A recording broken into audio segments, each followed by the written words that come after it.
semuanya, perkenalkan nama saya Nur Azumi dengan NIM E1111221048. Hari ini saya akan menjelaskan tentang rezim perdagangan internasional, mata kuliah perdagangan dan keuangan internasional yang diampu oleh Bapak Kusmanto Marbun, SIP MA.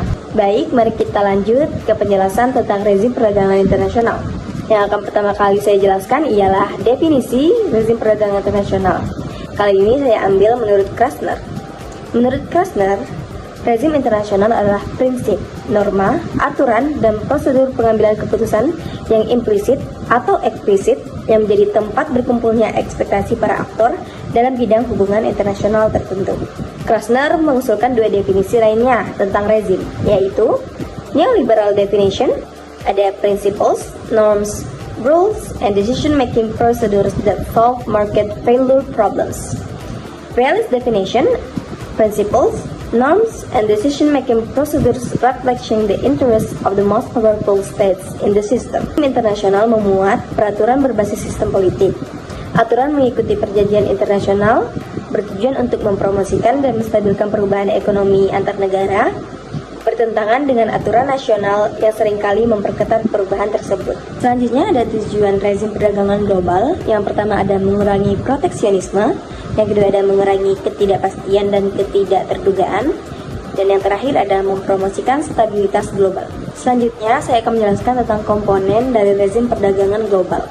Pada akhir abad 20 dan awal abad 21, ada 3 komponen dari rezim perdagangan global.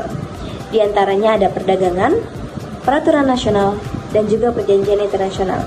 Perdagangan dan peraturan nasional memiliki hubungan yang jelas, yaitu when national regulation recede, trade flourished, and when those regulation intensified, trade languished. Perjanjian internasional merupakan bagian dari aturan negara-negara untuk mengurangi kemampuannya sendiri atau negara lain dalam mengganggu perdagangan internasional melalui aturan nasionalnya. Selanjutnya, saya akan membahas tentang perdagangan dalam konteks sejarah dunia.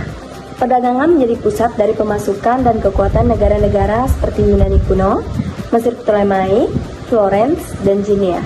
Negara kota di Venesia, Italia, Liga Hanseatic, Jerman. Yunani kuno merupakan salah satu yang sangat bergantung pada sektor perdagangan. Pada masa jayanya, mereka mengekspor perak dan minyak zaitun. Sementara mereka begitu bergantung pada impor gandum untuk makanan pokok. Selanjutnya, saya akan membahas pemerintah dalam sejarah perdagangan dunia. Pemerintah memegang peran yang sangat penting dalam perdagangan klasik. Dari sejak era tuan tanah atau penguasa lokal menerapkan aturan pembayaran uang izin melalui wilayah kekuasaannya atau sebagai bentuk protektif. Praktik ini digunakan juga pada abad pertengahan di Eropa melalui baron-baron. Di era yang lebih modern, uang itu dikenal dengan tarif atau cukai, yaitu tambahan pajak terhadap barang impor.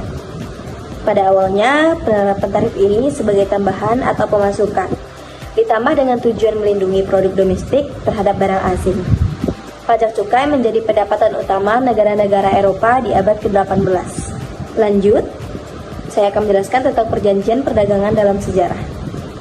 Perkembangan dari upaya pengaturan pemerintah adalah dengan menerapkan aturan baru dan kebijakan non-tarif. Pengaturan ini ditentukan dengan perjanjian-perjanjian internasional, salah satunya GATT. Perjanjian internasional di bidang perdagangan mengatur bagaimana hubungan dagang berlangsung.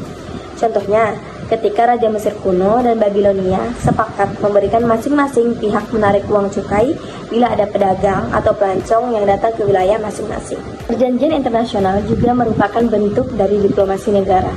Salah satu perjanjian yang berpengaruh di pertengahan abad ke-19 adalah Cobden-Chevalier atau Anglo-French Treaty 1860. Perjanjian antara Inggris Raya dan Prancis, dan juga ketika perjanjian ini berakhir menyebabkan The Great Depression pada tahun 1873 sampai tahun 1896. Nah, tadi saya ada mention sedikit tentang GATT kan? Apa sih GATT itu? GATT adalah General Agreement on Tariffs and Trade. GATT didirikan untuk mencegah perang tarif pada 1930-an. Disahkan di Jenewa pada 1947. Pertemuan dinamakan dengan istilah rounds atau putaran. Setiap putaran mengatur penurunan tarif dengan menciptakan kondisi yang stabil untuk peningkatan perdagangan dunia. Contohnya ada Dillon 1960 sampai 1961 dan Kennedy dari 1964 sampai 1967. Rounds menurunkan hambatan perdagangan dan non-tarif pada sektor industri. Yang kedua ada Tokyo Round, yang mana itu pada tahun 1973 sampai 79, menghasilkan pemotongan tarif dan mengajukan kebijakan penyediaan makanan pada negara-negara miskin. Setiap proposal atau usulan untuk menentukan tarif baru diajukan ke GATT dan setiap sengketa antar anggota harus diselesaikan sesuai saran dari GATT. Ada dua prinsip dari GATT, yaitu yang pertama ada Most Favored Nation Treatment for Members dan Non-Discrimination General Agreement on Tariffs and Trade. Sekian penjelasan dari saya, semoga bermanfaat. Maaf jika ada kesalahan kata. Terima kasih.